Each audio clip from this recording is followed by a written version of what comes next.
दोस्तों, कैसे हैं आप सभी। आशा करते हैं सभी अच्छे होंगे। सबकी स्टडी अच्छी चल रही होगी। आज हम भारतीय अर्थव्यवस्था जो कि इकोनॉमिक्स के क्वेश्चंस हैं। अगर आप चैनल पर पहली बार विजिट कर रहे हैं तो प्लीज़ चैनल को सब्सक्राइब, वीडियो को लाइक करना ना भूलें। आज हम करेंगे भारतीय अर्थव्यवस्था के इम्पोर्टेंट क्वेश्चंस। तो आइए चलते हैं। जब हम किसी देश को उसकी समस्त आर्थिक क्रियाओं इकोनॉमिक एक्टिविटीज़ के संदर्भ में परिभाषित करते हैं तो उसे उस देश की अर्थव्यवस्था कहते हैं। अर्थशास्त्र का जनक किसे कहा जाता है? एडम स्मिथ को। अर्थव्यवस्था को छोटी आर्थिक इकाइयों का अध्ययन अर्थशास्त्र की किस शाखा के अंतर्गत किया जाता है? व्यष्टि अर्थशास्त्र में। समष्टि अर्थशास्त्र को अर्थशास्त्र की एक अलग शाखा के रूप में आरंभ करने का श्रेय किसे दिया जाता है? जॉन मेनार्ड किन्स को। एक बार फिर से रिपीट करते हैं। जब हम किसी देश को उसकी समस्त आर्थिक क्रियाओं के संदर्भ में परिभाषित करते हैं तो उसे उस देश की अर्थव्यवस्था कहते हैं।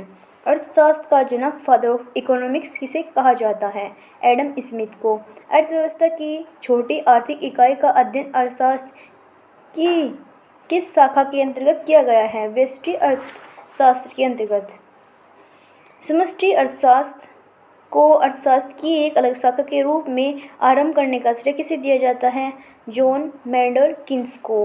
भारतीय अर्थव्यवस्था किस प्रकार की अर्थव्यवस्था मानी जाती है? विकासशील अर्थव्यवस्था। भारतीय अर्थव्यवस्था की मुख्य विशेषताएं क्या हैं? कृषि की प्रधानता, प्रति व्यक्ति न्यूनतम आय तथा बढ़ती बेरोजगारी। भारत की अर्थव्यवस्था मिश्रित अर्थव्यवस्था है जिसमें सार्वजनिक एवं निजी क्षेत्र मिलजुल कर कार्य करते हैं। इस अर्थव्यवस्था में पूंजीवादी एवं समाजवादी दोनों अर्थव्यवस्थाओं की विशेषताएं पाई जाती हैं। मिश्रित अर्थव्यवस्था की संकल्पना किस अर्थशास्त्री के विचारकों से प्रेरित थी? जॉन मेनार्ड किन्स से। बंद अर्थव्यवस्था से क्या आशय है? आयात निर्यात गतिविधियां न होना। अर्थव्यवस्था के क्षेत्र 3 क्षेत्र हैं। प्रथम प्राथमिक क्षेत्र, द्वितीयक क्षेत्र, तृतीयक क्षेत्र। प्राथमिक क्षेत्र के कृषि एवं कृषि के संबंध गतिविधियां जैसे कि कृषि, वानिकी, मत्स्य, खनन, उत्खनन।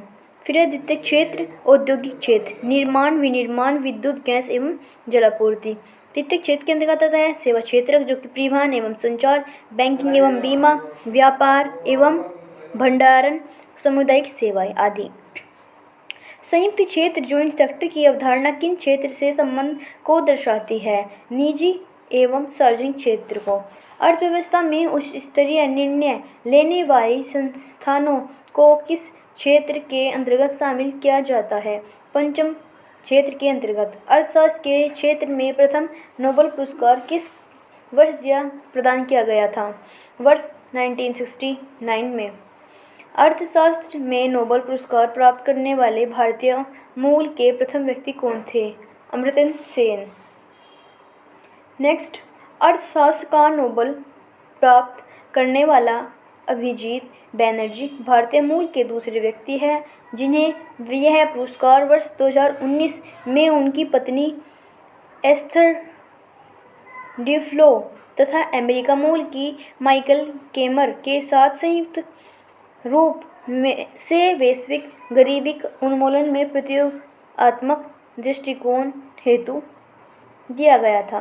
राष्ट्रीय आय और प्रति व्यक्ति आय एक स्तरीय स्तर से ऊपर पाई जाती है। विकसित अर्थव्यवस्था।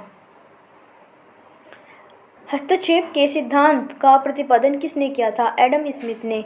गांधीवादी अर्थव्यवस्था किस सिद्धांत पर आधारित है? न्याय के सिद्धांत पर। समाजवादी अर्थव्यवस्था का जनक किसे माना जाता है? कार्ल मार्क्स को। भारतीय अर्थव्यवस्था के उदारीकरण का अग्रदूत किसे कहा जाता है? डॉक्टर मनमोहन सिंह को। विश्व की 10 शीर्ष अर्थव्यवस्थाएं जो कि 2022 है। नॉर्मल जीडीपी पर आधारित यूएसए $3 ट्रिलियन में। फर्स्ट है अमेरिका, जीडीपी 25.04, चीन 18.32, Japan 4.30, Germany 4.03, Bharat 3.47, UK 3.20, France 2.78, Canada 2.20, Italy 2.00, Korea 1.73। स्रोत वर्ल्ड इकोनॉमिक अकाउंट अक्टूबर 2022। वह अर्थव्यवस्था जिसका विश्व के अन्य देशों से कई व्यापारिक संपर्क नहीं होते, वह बंद अर्थव्यवस्था कहलाती है। नेक्स्ट हमारा टॉपिक होगा आर्थिक समृद्धि एवं विकास, इकोनॉमिक ग्रोथ एंड डेवलपमेंट। समृद्धि एवं विकास किसी अर्थव्यवस्था में होने वाला मात्रात्मक परिवर्तन आर्थिक समृद्धि कहलाता है। प्रति व्यक्ति समग्र उत्पादन व प्रति व्यक्ति भौतिक पूंजी में वृद्धि क्या दर्शाती है? आर्थिक समृद्धि को दर्शाती है। यदि किसी देश में पूंजी निर्माण हो रहा है तो उसकी अर्थव्यवस्था पर क्या प्रभाव पड़ेगा? आर्थिक समृद्धि में अनिवार्य रूप से वृद्धि होगी। किसी भी देश के लिए आर्थिक समृद्धि का सबसे उपयुक्त मापदंड किसे माना जाता है? प्रति व्यक्ति वार्षिक आय को। भारतीय अर्थव्यवस्था ने किस वर्ष में सर्वाधिक वृद्धि दर प्राप्त की? वर्ष 2006 से 7 9.6% में। भारत में बचत, सेविंग्स और पूंजी निर्माण की ऊंची दर होते हुए भी संवृद्धि दर कम होने का मुख्य कारण क्या है? पूंजी उत्पाद अनुपात का अधिक होना। आर्थिक समृद्धि तथा आर्थिक विकास किस प्रकार की अवधारणा है? क्रमशः वस्तुनिष्ठ एवं व्यक्तिनिष्ठ है। किसी अर्थव्यवस्था में होने वाले मात्रात्मक एवं गुणात्मक परिवर्तन को आर्थिक विकास कहते हैं। सामाजिक मूल्य निहित होते हैं। आर्थिक विकास इकोनॉमिक डेवलपमेंट के मुख्य संकेत क्या है? मानव पूंजी में वृद्धि, असमानता में कमी और अर्थव्यवस्था में संरचनात्मक परिवर्तन। आर्थिक उदारीकरण की नीति लागू होने के पश्चात किस वर्ष आर्थिक विकास दर सर्वाधिक रही?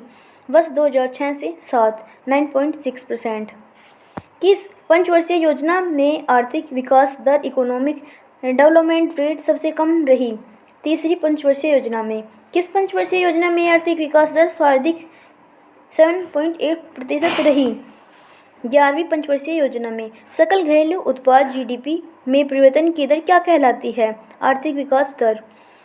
जीवन की भौतिक गुणवत्ता सूचांक physical quality of life index PQLI का प्रतिपादन किया था? मॉरिस ने, जो कि वर्ष 1976 में। वर्ष 1970 में आधारभूत आवश्यक प्रावधान बेसिक नीड्स अप्रोच दृष्टिकोण का प्रतिपादन किसके द्वारा किया गया था? विश्व बैंक के द्वारा। आर्थिक विकास के मापन हेतु क्रयशक्ति समता विधि PPP का प्रतिपादन किसने किया? GR केसल ने। विश्व बैंक के अनुसार क्रयशक्ति समता परचेजिंग पावर पार्टी PPP के आधार पर चीन एवं संयुक्त राज्य अमेरिका के बाद भारत तीसरा सबसे बड़ा अर्थव्यवस्था है। अर्थतंत्र में ज्ञान, तकनीकी कुशलता, शिक्षा आदि को किस प्रकार की पूंजी माना जाता है? मानवीय पूंजी। भारतीय मानव विकास प्रतिवेदन प्रतिदर्श गांव सैंपल विलेज से संबंध का जानकारी प्रदान करता है। आधारिक संरचना, सुख साधन, शिक्षा तथा स्वास्थ्य सूचांक संबंधी सूचांक। किस अंतर्राष्ट्रीय संस्था के द्वारा वर्ष 1990 से मानव विकास सूचांक HDI ह्यूमन डेवलपमेंट इंडेक्स को प्रस्तुत किया है? संयुक्त राष्ट्र विकास कार्यक्रम UNDP द्वारा। संयुक्त राष्ट्रीय मानव विकास सूचांक HDI किसके द्वारा विकसित किया गया था? महबूब उल हक द्वारा। मानव विकास सूचांक के 3 मुख्य घटक कौन से हैं? जीवाश्म प्रत्यक्ष शैक्षिक स्तर एवं प्रति व्यक्ति सकल घरेलू उत्पाद। जीवन प्रत्याशा सूचांक लाइफ एक्सपेक्टेंसी इंडेक्स LEI की गणना हेतु अधिकतम आयु प्रत्याशा 85 वर्ष 85 तथा न्यूनतम आयु प्रत्याशा 20 ईयर्स ली जाती है। मानव विकास रिपोर्ट 2021 से 22 में किस देश का प्रथम स्थान है? स्विट्जरलैंड। सतत आर्थिक विकास से क्या अभिप्राय है? वर्तमान पीढ़ी के विकास के साथ साथ भविष्य का आर्थिक विकास। मानव विकास सूचांक 2021 से 22 ह्यूमन डेवलपमेंट इंडेक्स में भारत का विश्व में 132वां स्थान है। राष्ट्रीय आय नेशनल इनकम के इम्पोर्टेंट क्वेश्चंस तो आइए चलते हैं। किसी निश्चित अवधि के लिए एक देश की राष्ट्रीय आय नेशनल इनकम एक वित्तीय वर्ष 1 अप्रैल से 31 मार्च में उत्पादित अंतिम वस्तुओं और सेवाओं के मौद्रिक मूल्य के बराबर होती है। राष्ट्रीय आय बराबर घरेलू आय प्लस विदेशी आय से प्राप्त शुद्ध कारक आय। राष्ट्रीय आय लेखा प्रणाली नेशनल इनकम अकाउंटिंग सिस्टम का जन्मदाता किसे कहा जाता है? साइमन कुजेंट्स को। वर्ष 1949 में भारत सरकार द्वारा नियुक्त राष्ट्रीय आय समिति नेशनल इनकम कमेटी के अध्यक्ष कौन है? पी.सी. महालेनोबिस। भारत में प्रति व्यक्ति आय में वृद्धि की दर मंद होने का मुख्य कारण क्या है? उच्च पूंजी उत्पाद अनुपात व जनसंख्या वृद्धि की ऊंची दर। भारत में अर्थव्यवस्था का कौन सा क्षेत्र बचत सर्वाधिक योगदान करता है? घरेलू क्षेत्र। भारत की घरेलू बचतों में सर्वाधिक हिस्सा किसका है? भौतिक परिसंपत्तियों का, फिजिकल एसेट्स का। वर्तमान में भारत के किस राज्य में प्रति व्यक्ति आय पर कैपिटा इनकम सबसे कम है? बिहार। भारत में सर्वप्रथम राष्ट्रीय आय की गणना का प्रयास दादा भाई नौरोजी द्वारा 1867 से 68 में किया गया था। इन्होंने अपनी पुस्तक poverty and un-British rules in India में प्रति व्यक्ति आय 20 रुपये बताई थी। वर्तमान में किस राज्य में औसत प्रति व्यक्ति आय सर्वाधिक है? गोवा। भारत में राष्ट्रीय आय समको नेशनल इनकम स्कोर का आकलन किसके द्वारा किया जाता है? केंद्रीय सांख्यिकी संगठन द्वारा। नेक्स्ट है केंद्रीय सांख्यिकी कार्यालय CSO तथा राष्ट्रीय प्रतिदर्श संरक्षण कार्यालय NSSO का विलय किस नई संस्था को स्थापित करने का निर्णय लिया गया है? राष्ट्रीय सांख्यिकी कार्यालय नेशनल स्टैटिस्टिकल ऑफिस। हिंदू वृद्धि दर हिंदू ग्रोथ रेट किससे संबंधित है? राष्ट्रीय आय से। MCA 21 मशीन मोड प्रोजेक्ट किस केंद्रीय मंत्रालय द्वारा आरंभ किया गया है? कंपनी मामलों के मंत्रालय द्वारा। एक खुली अर्थव्यवस्था ओपन इकोनॉमी के में अर्थव्यवस्था का राष्ट्रीय आय Y से क्या तात्पर्य है? C plus I plus G plus bracket जो कि X minus M bracket close. सकल घरेलू उत्पाद उपभोक्ता C प्लस सकल निवेश I प्लस सरकारी व्यय G प्लस ब्रैकेट निर्यात X माइनस आयात M ब्रैकेट क्लोज, जहाँ C consumption I gross investments C government spendings X export M import. सकल घरेलू उत्पाद GDP के आधार पर विश्व की छठवीं सबसे बड़ी अर्थव्यवस्था कौन सी है? भारत। मुद्रास्फीति, मुद्रा संकुचन एवं अप्रत्यक्ष कर के प्रभाव को शामिल कर संकलित GDP को क्या कहा जाता है? Nominal GDP। भारत में सकल घरेलू उत्पाद का सबसे बड़ा भाग किस आर्थिक क्षेत्र से प्राप्त होता है? सेवा क्षेत्र से। भारत की राष्ट्रीय आय में ग्रामीण अर्थव्यवस्था कितनी प्रतिशत योगदान है? लगभग 40%। सकल राष्ट्रीय उत्पादन ग्रोस नेशनल प्रोडक्ट GNP क्या है? राष्ट्रीय उत्पाद का मूल्य मापन। राष्ट्रीय प्रतिदर्श संरक्षण संगठन नेशनल सैंपल सर्वे ऑर्गेनाइजेशन की स्थापना किस वर्ष की गई? वर्ष 1950 ईस्वी में। राष्ट्रीय सांख्यिकी आयोग नेशनल स्टैटिस्टिकल कमीशन की स्थापना किस समिति के अनुशंसा पर स्वीकार की गई थी? C रंगाराजन समिति। GDP आंकड़ों के आधार वर्ष 2004 से 5 को बदलकर कौन सा नया आधार वर्ष कर दिया गया? 11 से 12। सर्वाधिक वैज्ञानिक विधि से राष्ट्रीय आय की गणना प्रतिपादन भारत में किसके द्वारा किया गया था? V.K. राव वर्ष 1931 से 32। P.C. महालेबनिस के जन्मदिन पर प्रतिवर्ष 29 जून को राष्ट्रीय सांख्यिकी दिवस नेशनल स्टैटिस्टिक्स डे मनाया जाता है। नेक्स्ट टॉपिक होगा हमारा आर्थिक नियोजन। Economic planning. आर्थिक नियोजन से अभिप्राय एक ऐसी प्रणाली से है जिसमें केंद्रीय संगठन एक निश्चित समयावधि के लिए लक्ष्यों का निर्धारण करता है और इन लक्ष्यों की प्राप्ति के लिए कार्यक्रमों, प्रोग्राम्स एवं नीति पॉलिसीज़ का भी निर्धारण किया जाता है। भारत में आर्थिक नियोजन की पृष्ठभूमि किसने तैयार की थी? सर एम विश्वेश्वरैया ने वर्ष 1934 में, 1934 में, वर्ष 1944 1944 में गांधीवादी योजना किसने प्रतिपादित की थी? श्रीमन नारायण अग्रवाल ने। विकास का भारतीय मॉडल किसे के हितों को सुरक्षा प्रदान करता है? व्यक्ति और राज्य दोनों के हितों को। राष्ट्रीय योजना समिति नेशनल प्लानिंग कमेटी का गठन किनके द्वारा किया गया था? सुभाष चंद्र बोस के द्वारा। राष्ट्रीय विकास समिति का अध्यक्ष कौन होता है? भारत का प्रधानमंत्री। राष्ट्रीय विकास परिषद नेशनल डेवलपमेंट काउंसिल का गठन कब हुआ था? 6 अगस्त 1952 में। नियोजित विकास मॉडल को भारत पर कब लागू किया गया? 1 अप्रैल 1951 से। प्रथम पंचवर्षीय योजना किस वर्ष पर आधारित है? हैरोल्ड डोमर योजना पर।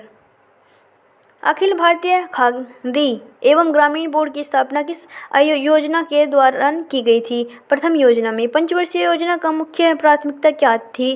कृषि का विकास करना। देश में सामाजिक एवं सोशलिस्ट सोसाइटी की स्थापना संकल्प किस पंचवर्षीय योजना में लिया गया था? द्वितीय पंचवर्षीय योजना में। भारत में आर्थिक योजना की वास्तविक शुरुआत द्वितीय पंचवर्षीय योजना से हुई थी। इस योजना का वास्तुकार किसे माना जाता है? पीसी महालनोबिस को। भारत में अनवरत योजना रूलिंग प्लान किस अवधि के प्रभावी था? वर्ष 1978 से 80 तक। किस पंचवर्षीय योजना में कृषि का ऋणात्मक विकास प्रदर्शित किया था? तीसरी पंचवर्षीय योजना। अनावर्त योजना का प्रतिपादन गुन्नार मॉडल द्वारा अपनी पुस्तक दी एशियन ड्रामा में किया गया था। इसे भारत में लागू करने का श्रेय जनता पार्टी को, सरकार तथा डीटी लक्कड़वाला को जाता है। भारत में हरित क्रांति ग्रीन रेवोल्यूशन की शुरुआत किस पंचवर्षीय योजना के दौरान की गई? तृतीय पंचवर्षीय योजना के दौरान। चतुर्थ पंचवर्षीय योजना किस मॉडल पर आधारित थी? डीआर गाइडेल मॉडल पर। आर्थिक नियोजन इकोनॉमिक प्लानिंग के युग को प्रारंभ से भारत की सकल राष्ट्रीय आय ग्रोस नेशनल इनकम में कृषि का हिस्सा निरंतर कम होता रहा है। किस पंचवर्षीय योजना में विकास केंद्र उपगम डेवलपमेंट सेंटर अप्रोच अपनाया गया था? चतुर्थ पंचवर्षीय योजना में। भारत में स्वपोषित विकास सेल्फ डेवलपमेंट की संकल्पना सर्वप्रथम किस पंचवर्षीय योजना में अपनाई गई थी? चतुर्थ पंचवर्षीय योजना में। निर्धारित अवधि से 1 वर्ष पूर्व ही समाप्त होने वाली पंचवर्षीय योजना कौन सी थी? पांचवी पंचवर्षीय योजना। गरीबी हटाओ विषय वस्तु पर आधारित गरीबी उन्मूलन कार्यक्रम को किस पंचवर्षीय योजना में प्रारंभ किया गया था? पांचवी पंचवर्षीय योजना में। छठी पंचवर्षीय योजना किस मॉडल पर आधारित है? आगात नियाद मॉडल पर। सामाजिक न्याय एवं समता के साथ समृद्धि पर बल किस पंचवर्षीय योजना में दिया गया था? सातवीं पंचवर्षीय योजना में। 20 सूत्रीय आर्थिक कार्यक्रम का शुभारंभ किस वर्ष किया गया? वर्ष 1975 में। नीति आयोग ने पंचवर्षीय योजनाओं के स्थान पर 15 पंचवर्षीय दृष्टिपत्र, विजन, 7 वर्षीय रणनीति स्ट्रेटेजी एवं 3 वर्षीय कार्य एजेंडा लागू करने का निर्णय लिया। नीति आयोग ने पंचवर्षीय योजना के स्थान पर 15 वर्षीय दृष्टिपत्र, विजन डॉक्यूमेंट, 7 वर्षीय रणनीति स्ट्रेटेजी एवं 3 वर्षीय कार्य एजेंडा एक्शन एजेंडा लागू करने का निर्णय लिया है। सातवीं पंचवर्षीय योजना में IRDP integrated rural development programme IRDP के अंतर्गत क्या रणनीति अपनाई गई थी? संपूर्ण परिवार के अंगीकरण का। भारतीय संविधान में आर्थिक तथा सामाजिक नियोजन को 7वीं अनुसूची की समवर्ती सूची लिस्ट का विषय बताया गया है। देखेंगे भारत की पंचवर्षीय योजनाएं, योजना और अवधि और मुख्य उद्देश्य। प्रथम योजना 1 अप्रैल से 1951 से 31 मार्च 1956 तक। मुख्य उद्देश्य कृषि उत्पादन में वृद्धि, उत्पादन आय तथा धन का समान वितरण। औद्योगिक सेकंड है दूसरी योजना है 1 अप्रैल से 1956 से 31 मार्च 1961 तक। औद्योगिक उत्पादन में वृद्धि, भारी उद्योग का विकास। तीसरी योजना 1 अप्रैल से 1961, 31 मार्च से 1966, खाद्यान्न के उत्पादन में आत्मनिर्भरता और है रोजगार के अवसरों में वृद्धि करना। थर्ड पॉइंट है असमानता में कमी लाना। 3 एक वर्षीय योजना 1 अप्रैल से 1966 से 31 मार्च 1969, जो कि चौथी योजना 1 अप्रैल से 1969, 31 मार्च 1974। विकास की प्रक्रिया को तीव्र करना, कीमत स्थिरता, सामाजिक समानता की स्थापना। पाँचवीं योजना 1 अप्रैल 1974 से 31 मार्च 1979। जीवन स्तर को ऊंचा उठाना, विशेषकर समाज में कमजोर वर्गों का गरीब उन्मूलन तथा आत्मनिर्भरता। वार्षिक योजना 1 अप्रैल 1979 से 31 मार्च 1980 तक। छठी योजना 1 अप्रैल 1980 से 31 मार्च से 1985। निर्धनता का उन्मूलन करना, असमानता में कमी लाना, आधारित संरचना का विकास करना। सातवीं योजना 1 अप्रैल से 1985 31 मार्च 1990। रोजगार के नए अवसरों सृजित करना, कृषि उत्पादकता में वृद्धि करना। 2 एक वर्षीय योजना 1 अप्रैल से 1990 31 मार्च 1992। आठवीं योजना अप्रैल 1992 31 मार्च 1997। शताब्दी के अंत तक मानव शक्ति का पूर्ण उपयोग, प्राथमिक शिक्षा को सर्वव्यापी बनाना, आधारित संरचनाओं को सुदृढ़ बनाना। नौवीं योजनाएं 1 अप्रैल से 1997 31 मार्च 202। कृषि एवं ग्रामीण विकास, कीमत स्थिरता के साथ वृद्धि, जनसंख्या वृद्धि पर रोक लगाना। नेक्स्ट है हमारी 10वीं 1 अप्रैल 2002 से 31 मार्च 2007। उपभोक्ता के स्तर में वृद्धि तथा स्वास्थ्य एवं शिक्षा संबंधी सुविधाएं में सुधार लाकर जीवन की गुणवत्ता से बेहतर बनाना। समावेशी समृद्धि, बाहर असमानताएं को कम करना।